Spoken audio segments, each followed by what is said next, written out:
மெரினாவில் விமானப்படை சாகச நிகழ்ச்சியில் உயிரிழந்தோரின் எண்ணிக்கை 5ஆக உயர்வு. வெயில், கூட்ட நெரிசல், மயக்கம் ஏற்பட்டு 93 பேர் மருத்துவமனைகளில் அனுமதி.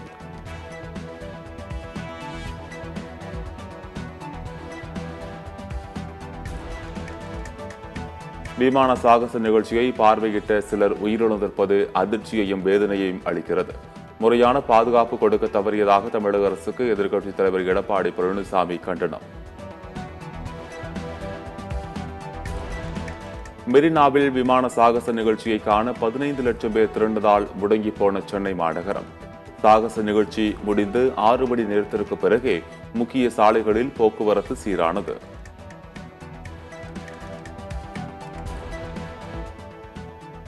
மெரினாவில் விமானப்படை சாகச நிகழ்ச்சிகளை நேரில் கண்டு களித்தார் முதலமைச்சர் மு க ஸ்டாலின். சூப்பர் ஸ்டார்களின் கண்கவர் நிகழ்ச்சியை சென்னை ரசித்தது. இந்திய விமானப்படை ஹீரோக்களுக்கு நன்றி என எக்ஸ் பக்கத்தில் பதிவு. மெரினாவில் குடிநீர், உணவு, தற்காலிக கழிவறை போன்ற எந்த வசதிகளையும் செய்து தரவில்லை. தமிழக அரசு முறையான முன்னேற்பாடுகளை செய்யவில்லை என முன்னாள் அமைச்சர் ஜெயக்குமார் குற்றச்சாட்டு.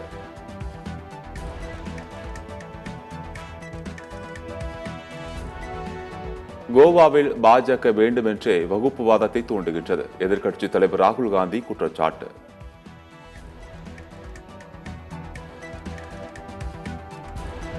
தமிழகத்துக்கு மாதந்தோறும் 17,100 மெட்ரிக் டன் கோதுமை வழங்க மத்திய அரசு அனுமதி. உணவுத்துறை அமைச்சர் சக்கரபாணி தகவல்.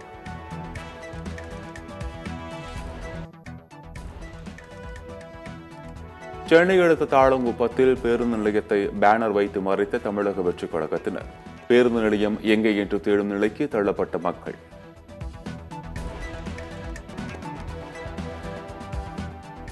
பாஜகவின் இரட்டை இன்ஜின் அரசுகள் தோல்வியடைந்து வருகின்றன. ஆம் ஆத்மி கட்சியின் தலைவர் அரவிந்த் கெஜ்ரிவால் விமர்சனம்.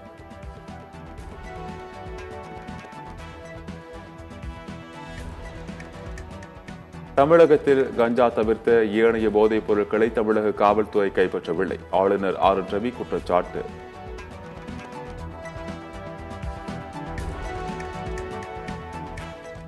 கர்நாடகாவில் கனமழையால் நூற்றுக்கணக்கான லாரிகள் வெள்ளத்தில் மூழ்கின.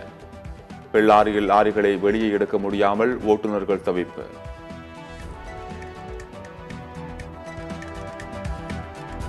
புதிதாக அரசியல் கட்சி தொடங்கிய நடிகர் விஜய்க்கு புதுச்சேரி முதலமைச்சர் ரங்கசாமி வாழ்த்து. தமிழக வெற்றிக் கழக மாநாட்டுக்கு இதுவரை அழைப்பு வரவில்லை, வந்தால் பார்ப்போம் என பேட்டி. அரசுமுறை பயணமாக இந்தியா வந்தடைந்தார் மாலத்தீவு அதிபர் முகமது முய்சு. டெல்லி விமான நிலையத்தில் மத்திய வெளியுறவு இணை அமைச்சர் கீர்த்தி வர்தன் சிங் நேரில் வரவேற்றார்.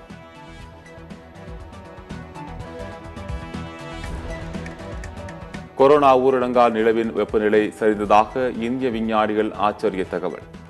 அதற்கடுத்த ஆண்டுகளில் மனித செயல்பாடுகள் அதிகரித்து வெப்பமும் அதிகரித்தது.